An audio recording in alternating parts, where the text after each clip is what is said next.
योगेन चित्तस्य पदेन वाचां बलं शरीरस्य च वैद्यकेन योपाकरोतं प्रवरं मुनीनां पतंजलिं प्राञ्जलिरानतोऽस्मि। हम लोग 2 महीने बाद मिल रहे हैं, कैसा लग रहा है आप लोगों को? नया नया लग रहा है, या फिर लग रहा है आबार प्रवचन जेते होवे हैं?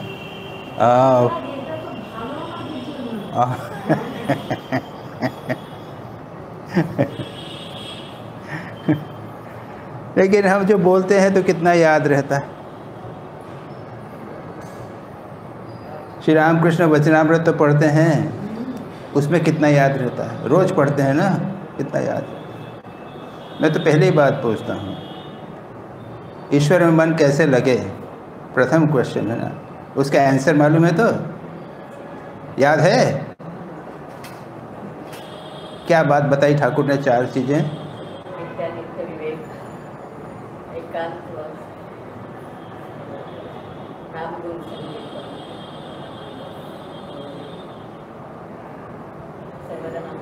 साधु संग, वो उसके बाद में कहते हैं ध्यान करो मने बोने कोने, मन में करो, ध्यान करो, मन में करो। अब इतना कोई अगर जीवन में उतार लिया तो हो गया। जो हो, हम लोगों का स्वभाव है, संसार के विचार सब समय आते रहते हैं, तो इसलिए भी कम से कम सप्ताह में एक दिन 15-45 मिनट के लिए कुछ तो विचारा में, ये एक दृष्टिकोण। लेकिन जब हम यहाँ पे आश्रम में रहते हैं, आप भी आश्रम में रहते हैं, मैं भी आश्रम में रहता हूँ, आप लोग संसार में नहीं, अब तो इस प्रकार आश्रम में वातावरण भिन्न हो गया है, तो बहुत सी हमारी सांसारिक दृष्टि से रक्षा हो गई। अब हम अपने घर में और मोबाइल फ़ोन पे और संसारिक चर्चा करें तो हमारा दोष। लेकिन यहाँ पर इतनी ज़्यादा सुविधा मिलती है कि जितने सब प्रकार का वातावरण जो है आध्यात्मिक वातावरण है, और इसलिए सदा सर्वदा भगवान का नाम करना, विवेक करना है, निर्जनवास करना है, ये अत्यंत आवश्यक है। और फिर पातंजल योग सूत्र मैंने कहा कि प्रारंभ करेंगे हम वापस जहाँ से बंद किया है। एक अध्याय हुआ था लगभग, उसके बाद में दूसरे अध्याय में 15 सूत्र हुए। मैंने कहा कि आज हम पहले उसको रिवाइज करेंगे, ठीक है ना? ठीक है ना? बिल्कुल कुछ याद नहीं, सब गायब। आज हम पूरा उसको रिवाइज करेंगे। शुरू में क्या कहते हैं पातंजल योग सूत्र का? तदा दृष्टु स्वरूपे अवस्थानम वृत्ति सारूप्य मित्रत्व इत्यादि वृत्ति बता दी। उसके बाद साधना की दृष्टि से बहुत इम्पोर्टेंट पॉइंट्स हैं, आज हम उसको थोड़ा सा समरी कर देते हैं।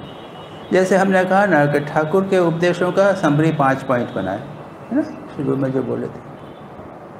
पातंजल योग सूत्र का भी एक थोड़ा रिवाइज कर लिया, दिमाग पे आप लोगों को बात बैठ जाएगी, याद रहेगी। शुरू में कहते हैं अभ्यास वैराग्याभ्याम तन्निरोध है। चित्तवृत्ति निरोध कैसे होगा? अभ्यास और वैराग्य के द्वारा।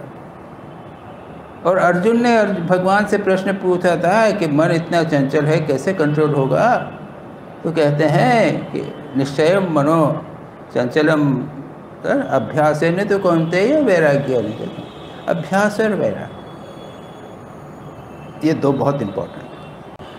थोड़ा आगे जाएंगे, उसके बाद अभ्यास की परिभाषा करते हैं। अब सब देखेंगे शुरू में अभ्यास की परिभाषा करते हैं, वैराग्य की परिभाषा करते हैं, अपर वैराग्य पर वैराग्य बताते हैं। उसके बाद में एक और सूत्र इम्पोर्टेंट कहते हैं, तीव्र संवेगानाम आसन्न। संवेग, इंटेंसिटी, व्याकुलता, ठाकुर के उपदेशों का प्रथम व्याकुल। 3 ये बातें शुरू में पातंजलि कहते हैं, बहुत इम्पोर्टेंट। इसको अच्छी तरह याद रखना चाहिए।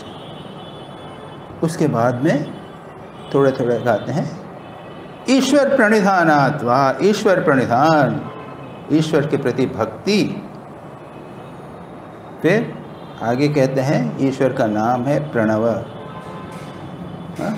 क्या है? ओंकार है ना, और तस्य वाचकः प्रणवः।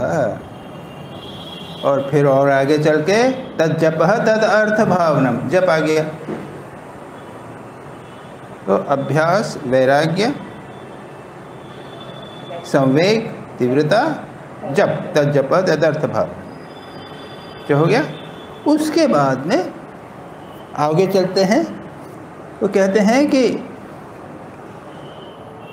ईश्वर प्रणिधान के बाद में एक और चीज कहते हैं वो, और वो है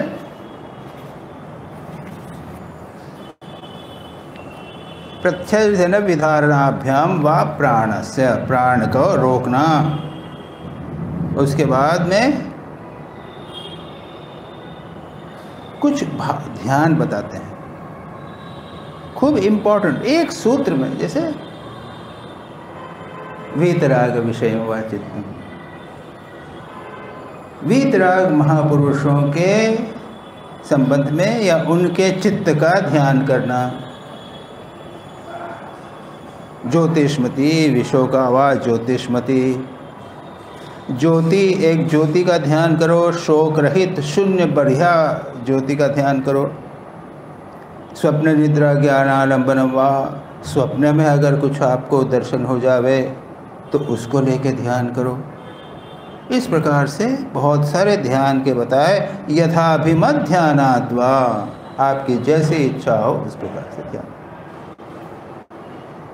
तो समरी हुई क्या? पहले चैप्टर की समरी में 5-6 चीज हो गई। अभ्यास, वैराग्य, व्याकुलता, भगवान के नाम का जप और नाना प्रकार के ध्यान। बस इतना आप लोग याद रखिए। अब थोड़ा सा ध्यान और जप करेंगे। पतंजलि ने इस चैप्टर में, उसके बाद में भी चैप्टर्स में, ऑफ कोर्स दूसरे अध्याय में तो अष्टांग योग बताएंगे, यम, नियम, आसन, प्राणायाम, प्रत्याहार, धारणा, ध्यान, समाधि। इसकी तो बात अपन अभी शुरू नहीं कर रहे हैं क्योंकि हमने नहीं किया। लेकिन पतंजलि इस बातचीत करते करते कुछ और इम्पोर्टेंट बात कहते हैं। वो है जो निगेटिव बातें हैं, बाधाएं हैं हमारे साधना के जीवन। क्या, कौन सी बाधा कहते हैं शुरू में? वो वृत्तय पंचतय क्लिष्टा क्लिष्टा, वृत्तियां जो हैं हमारे चित्त की वृत्तियां, 5 प्रकार की वृत्तियां, प्रमाण, विपर्य, विकल्प, निद्रा और स्मृति। और ये दोनों भी 2 प्रकार की हैं। कौन सी? क्लिष्ट और अक्लिष्ट। और इन क्लिष्ट और अक्लिष्ट का अर्थ क्या है? जो क्लेशदायक हो, कष्टदायक हो, और जो अक्लिष्ट यानी क्लेश देने वाले नहीं हो। चित्त में जो वृत्तियां उठ रही हैं, अगर वो काम, क्रोध, लोभ से प्रेरित होवे, पंचक्लेश से प्रेरित होवे, अविद्या, अस्मिता, राग, द्वेष इत्यादि उसमें होवे, तो ये क्लिष्ट वृत्ति हो जाती है, यानी क्लेश हो जाएगा हमारे मन में। आप भगवान का चिंतन करिए, कोई बुराई नहीं, शुभ चिंतन कीजिए, जगत का कल्याण की बात कीजिए, कोई बुराई नहीं। हम लोग ये ध्यान, पतंजलि योग सूत्र के लिए आपको बोलना है तो हम पढ़ाई कर रहे हैं, नोट्स कर रहे हैं, कोई बुराई नहीं। ये अक्लिष्ट वृत्ति हुई। अक्लिष्ट वृत्ति हुई, वो उसने मुझे कुछ कह दिया था तो उसके दिमाग में चल रहा है। राग, द्वेष, अहंकार। आज मैंने इतना अच्छा प्रवचन किया, ये अहंकार हो गया, ये बंधन का कारण हो गया। तो वृत्तियों को भी 2 हो गई, क्लिष्ट और अक्लिष्ट वृत्ति में। उसके बाद पतंजलि क्या कहते हैं? उसके बाद में एक चीज आती है जिसे वे कहते हैं वितर्क। ये कुछ इम्पोर्टेंट चीज है। दूसरे अध्याय में, अभी हम नहीं आए हैं वहाँ पर, यम नियम की बात करेंगे। यम नियम थोड़ा सा सुन के रख लीजिए। अहिंसा, सत्य, अस्तेय, ब्रह्मचर्य, अपरिग्रह, ये 5 तो सुने हैं आपने। पंच महाव्रत भी कहते हैं इनको। ये हुए यम। शौच, संतोष, तप, स्वाध्याय, ईश्वर प्रणिधान। शुद्ध रहना, संतुष्ट रहना, तप करना, स्वाध्याय करना और भगवान में शरणागति, ये 5 का है नियम। अब इसके बाद कहते हैं वितर्का हिंसादयः, इनमें भी बाधा हो जाती है। सत्य बोलना चाहिए, लेकिन हम कितना बोलते हैं सत्य? असत्य बोल जाते हैं किसी उद्देश्य से, तो लोभ के कारण, क्रोध के कारण असत्य बोल दिया। ठाकुर सत्य में प्रतिष्ठित थे, और आप देखिएगा ठाकुर को सत्य में प्रतिष्ठा का चिंतन करिए, इतना इम्पोर्टेंट। हिंसा, हिंसा नहीं करना चाहिए, किसी की नहीं करना चाहिए। लेकिन आप देखेंगे सांप है तो किसको मार डालो, तो ये क्या हुआ? हिंसा हुई। तो अहिंसा का विरोधी है हिंसा, सत्य का विरोधी है असत्य। अपरिग्रह, संग्रह नहीं करना चाहिए था, उसका विरोधी हम संग्रह करते जाते हैं। चोरी नहीं करना, बिना किसी से की अनुमति के कोई चीज़ नहीं लेना, वो नहीं मानते हैं। सोच तो ये सत्य, अहिंसा, ब्रह्मचर्य, अपरिग्रह और ब्रह्मचर्य, तो ये 5 की जो विरोधी चीज़ें हैं इनको कहते हैं वितर्क। और जो अभी तो पतंजलि कहते हैं कि ये 5 प्रकार के वितर्क और 5 प्रकार के क्लेश बताए। यानी कौन से क्लेश? जैसे अभी कहा, अभी अविद्या, अस्मिता, अहंकार, राग, द्वेष और जीवित रहने की इच्छा, सार, मृत्यु का भय, ये क्या हुए?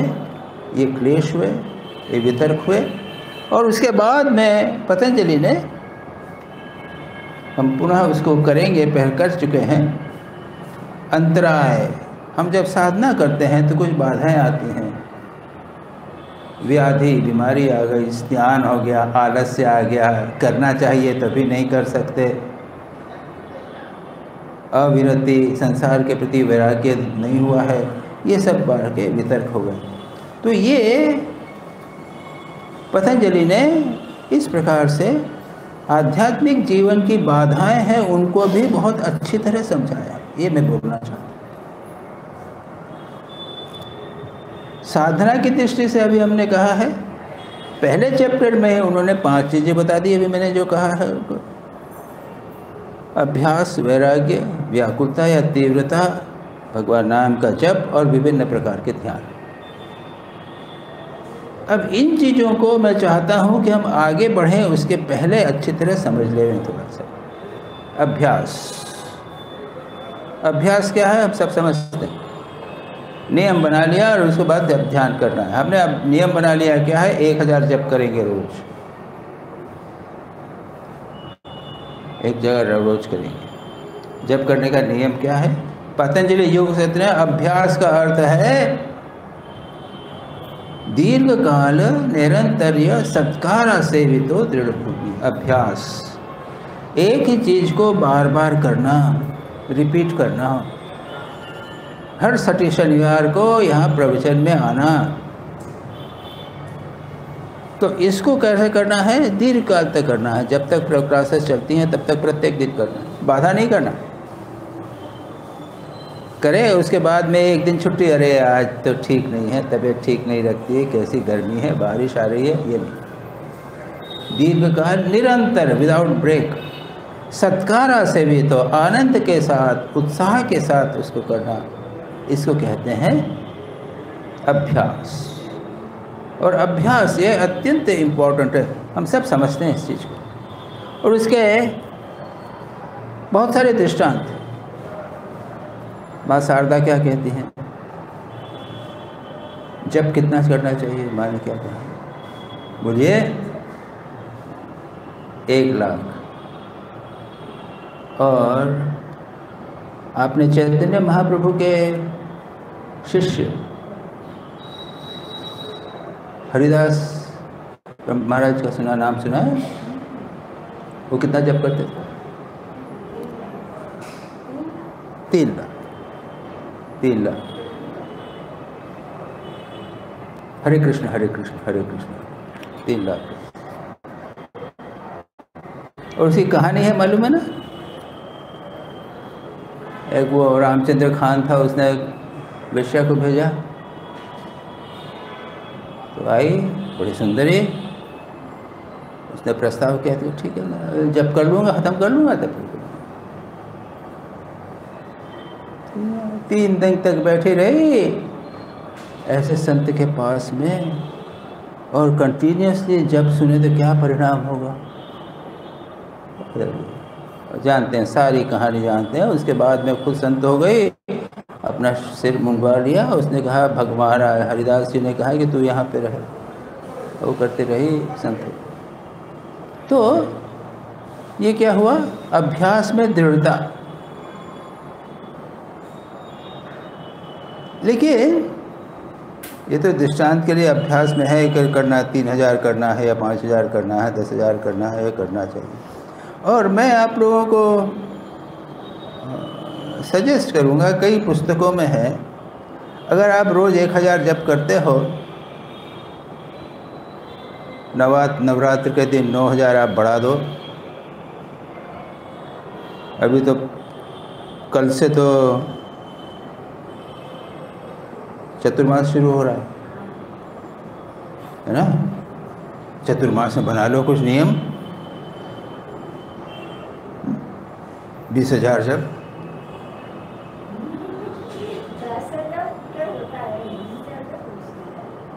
अच्छा, अब इतना सब करते हुए भी बाद में लोग बोलते हैं, मैं तो एक जूम मीटिंग भी होती है, वो क्वेश्चंस पूछते हैं, बातचीत होती है, तो प्रश्न करते हैं कि हम इतना ध्यान जब करते हैं, इतना साधना करते हैं, कुछ होता नहीं, कुछ तो जीवन में परिवर्तन नहीं लगता, क्या होता है? इसका क्या जवाब?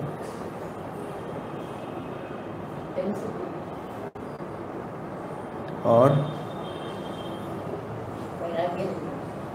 ठाकुर ने जवाब दिया है ना, वचनामृत में ही है कहीं पे।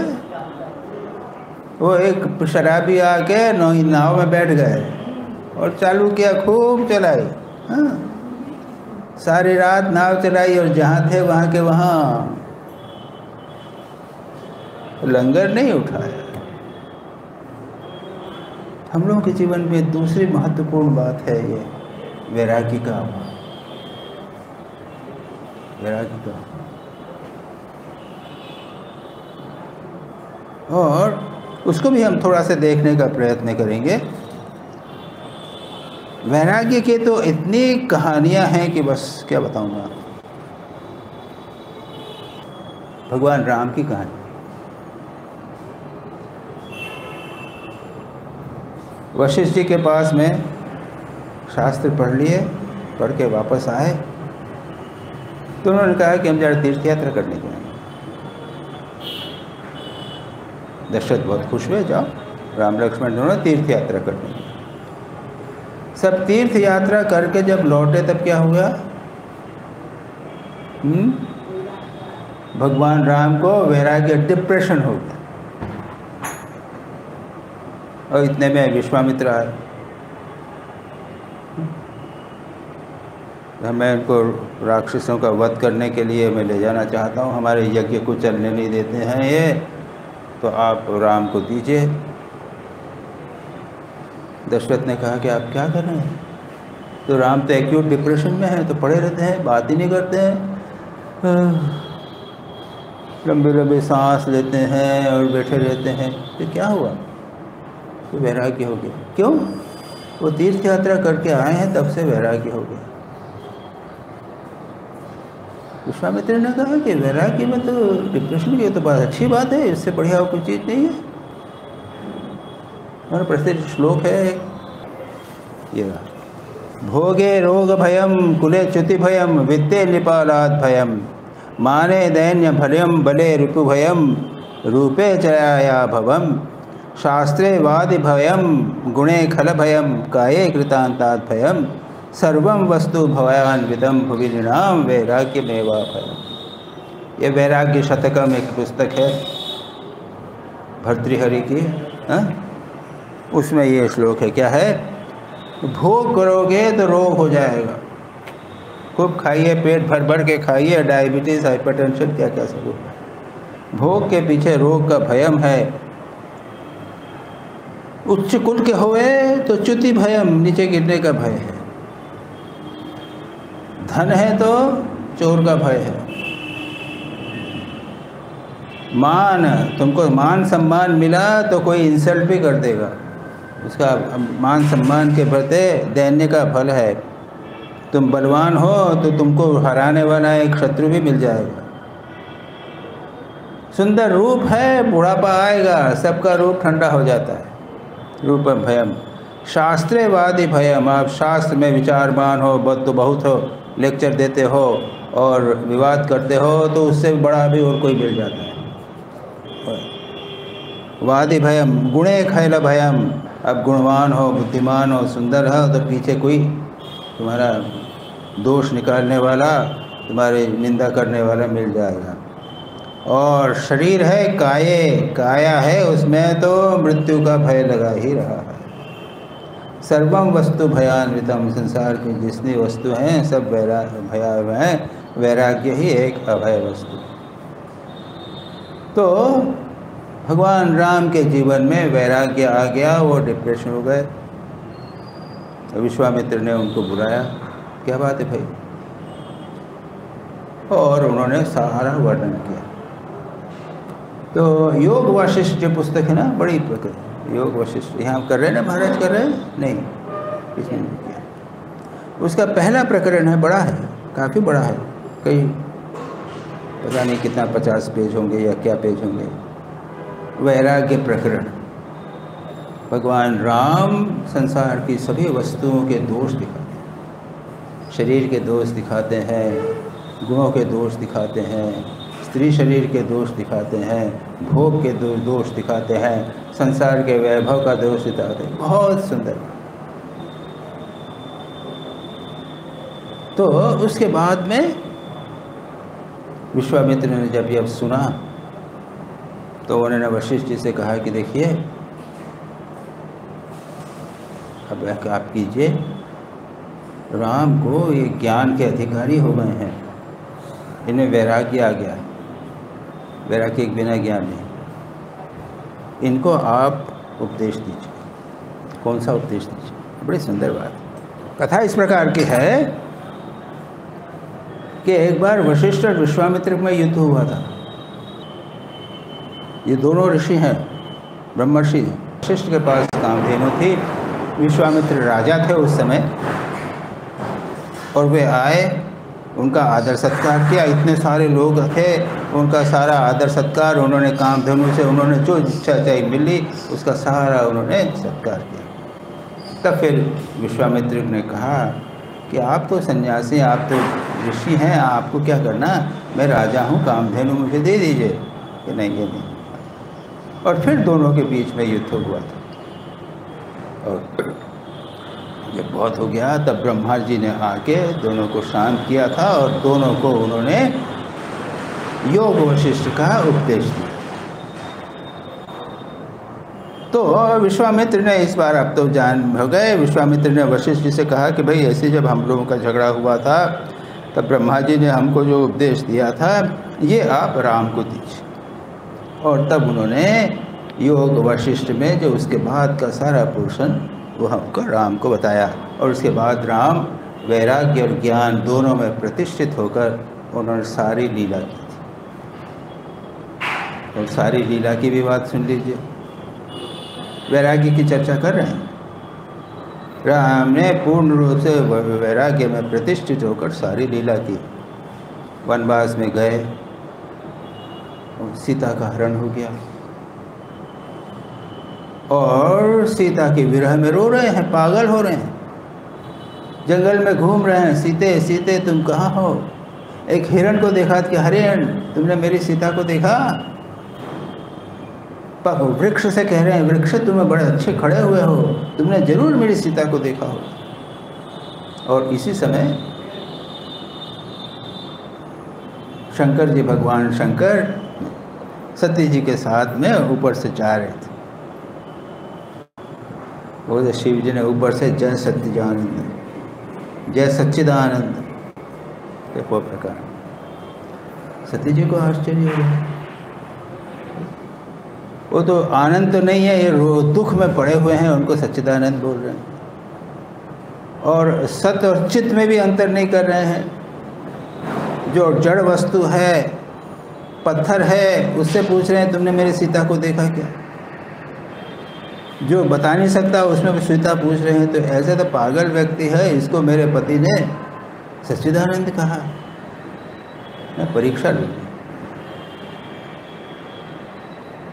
और सती जी गई, शिव जी ने मना भी किया कि सावधानी से जाना, जा रही हो तो ऐसा मत करो। वो सच्चिदानंद ही हैं, लेकिन उनको विश्वास नहीं हुआ, वो जाने लगी। उन्होंने सीता का रूप धर लिया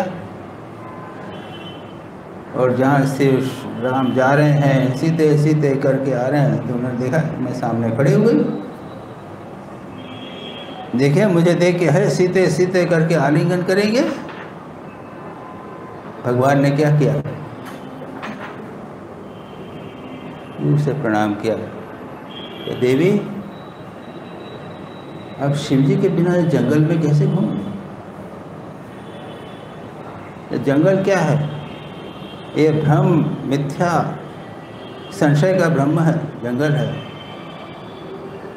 और आप शिव जी क्या है? विश्वास के प्रतीक ब्रह्म। शिव जी तो विश्वास है, उनको घूम के घूम गए। तो राम जो है वो ज्ञान और वैराग्य में पूर्ण रूप से प्रतिष्ठित थे, और तब उन्होंने सारी लीला की थी। तो जो मैं बता रहा था वो ये है वैराग्य की बात। अब थोड़ी सी बात और कर लें वैराग्य की बात के बारे में। और कुछ लोग, मेरा ये मोबाइल फ़ोन आजकल तो इसमें भी सुनाई देता है ना, पता ही नहीं, कई लोग सुनते हैं। उसके बाद मेरे को एक फीडबैक मिला था, कहा था कि आप बड़ा सीरियस होता है आपका प्रवचन, कहानी वहानी नहीं सुनाते हैं आप। तो मैंने आज को कहानी सुनाई और भी कुछ सुनाई, सूफियों की कहानी सुनी। एक संत इब्राहिम बिन अदहम करके हो गए सूफी, ये एक बल्ख नामक देश था, उसके बादशाह थे। उनके जीवन में वैराग्य हुआ। कैसे हुआ? तो क्या है कि वो ऐसी कहानियाँ आती रहती है ना, एक थोड़ा माइथोलॉजिकल कहानियाँ हैं, चमत्कारिक कहानियाँ हैं। तो जब आदमी जागृत होता है तो किसी प्रकार के संकेत उसको मिलते हैं। उदाहरण के लिए ये अपने महल में लेटे हुए थे, ऊपर छत पर खटखट खटखट खटखट आवाज़ आई। तो कौन है वहाँ पे? कि मैं हूँ। क्या कर रहे हो? तो मेरा ऊँट खो गया है, उसको मैं खोज रहा हूँ। जोर से हंस दिया, अरे मूर्ख, पागल हो गए क्या? ऊँट के छत पे मिलेगा? ऊपर जो व्यक्ति था उसने कहा कि बात तो ठीक है,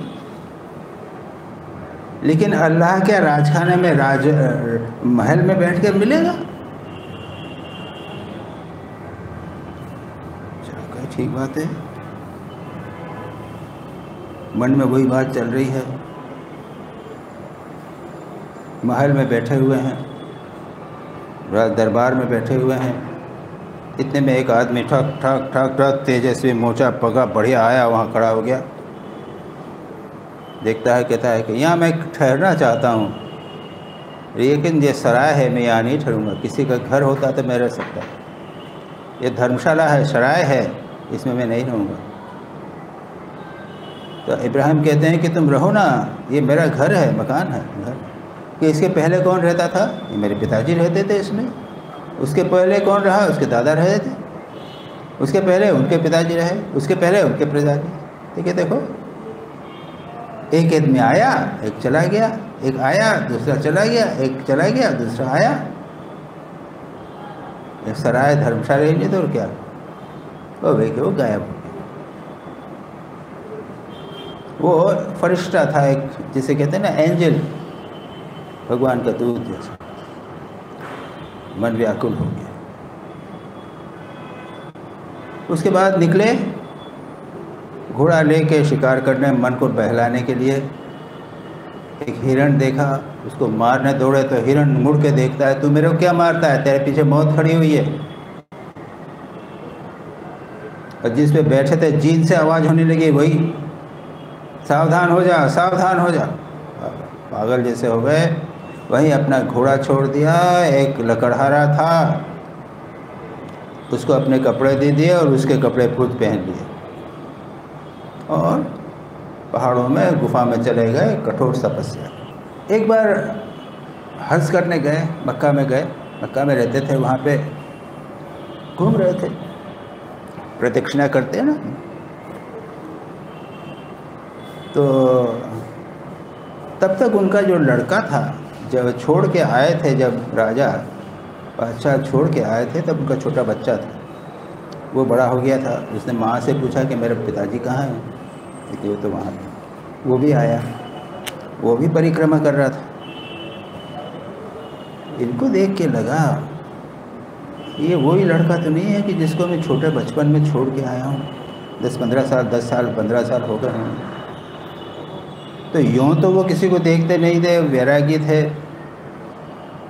उनके दूसरे साधु ने कहा, फकीर ने, कि क्या बात है, कि देखो तो ये कौन है। ठीक है, पता लगाया, पता लगा कि ये तो उनका ही लड़का है। तो चल मैं तेरे पिताजी से मिला देता हूँ। मिले, आलिंगन किया। दूसरे क्षण ऊपर ने ऊपर हाथ उठाया, अल्लाह से उन्होंने दुआ की और उसी क्षण बच्चा छड़क पड़क के बड़ा हो गया था, मर गया। चुपचाप, क्या मामला। उन्होंने कहा कि जब मैं उसे अपने बच्चे को आलिंगन कर रहा था तो अल्लाह ने मुझे कहा कि दूसरे से तो बड़ी बड़ी बातें करते हो वैरागी की, संत बनते हो, आज कैसा ये वैराग्य है, बच्चे को प्यार कर रहे हो। तो मैंने कहा बात ठीक है, अगर दो रहेंगे तो हमारे यहाँ पे बीच में अटैचमेंट हो जाएगा, आसक्ति हो जाएगी। अल्लाह तुम ऐसा करो, या तो मुझे उठा लो या इसको उठा लो, जिससे एक रहे और कुछ नहीं। भगवान ने मेरी प्रार्थना उसके लिए कबूल की, उसको चला गया। थोड़ा सा मिलता जुलता एक दूसरा है, मुसलमान फ़कीर थे, नाम नहीं याद रहा है, फजील थे। वो जैसे अपने वाल्मीकि थे ना, डाकू थे, पहली उम्र में डाकू थे, उसके बाद में परिवर्तित हो गए थे और साधु जीवन व्यतीत कर रहे थे। उनका एक बेटा था, एक दिन बेटा गोद में लिया था कि बाबा तुम मेरे प्यार करते हो? कि हाँ तुझे प्यार करता हूँ। तो बच्चा बोलता है, तो पूछा जाए बच्चा क्या बोलता है, बच्चा के मुंह से माँ भगवान बोलते हैं, बाबा तुम अल्लाह को प्यार करते हो? कि हाँ अल्लाह को प्यार करते हैं। तो अच्छा तुम्हारा दिल तो एक है, उसमें दो क्या प्यार कैसे हो सकता है? एक हृदय है, उसमें अल्लाह को भी प्यार करोगे और मुझे भी प्यार करोगे, कैसे होगा? समझ गए। उसी समय उसको उठा के अलग अलग कर दिया और अपने इबादत, अपने भगवान के भजन में लगा। तो सूफियों में भी इतनी अच्छी अच्छी कहानियां हैं, वैरागी की कहानियां। और जैसा हमने कहा, वो ठाकुर स्वयं कहते हैं, वे अभ्यास की कहानी तो है ही। तोता है तो वो भगवान का नाम कर रहा है तो पानी पी नहीं पा रहा है ना? कौवा कौवा, हाँ कौवा पानी पी नहीं पा रहा है, मुंह सूख रहा है, लेकिन भगवान का नाम जप कर रहा है, उसे कर नहीं पा रहा। तो मैंने सोचा कि इस बार आज शुरू में थोड़ा सा अभ्यास वैराग्य के बारे में बात करें, अगली बार से आगे की चर्चा करें, ठीक है। योगेन चित्तस्य पदेन वाचां मलं शरीरस्य च वैद्यकेन योपाकरोतं प्रवरमुनीनां पतञ्जलिं प्राञ्जलिरानतोऽस्मि।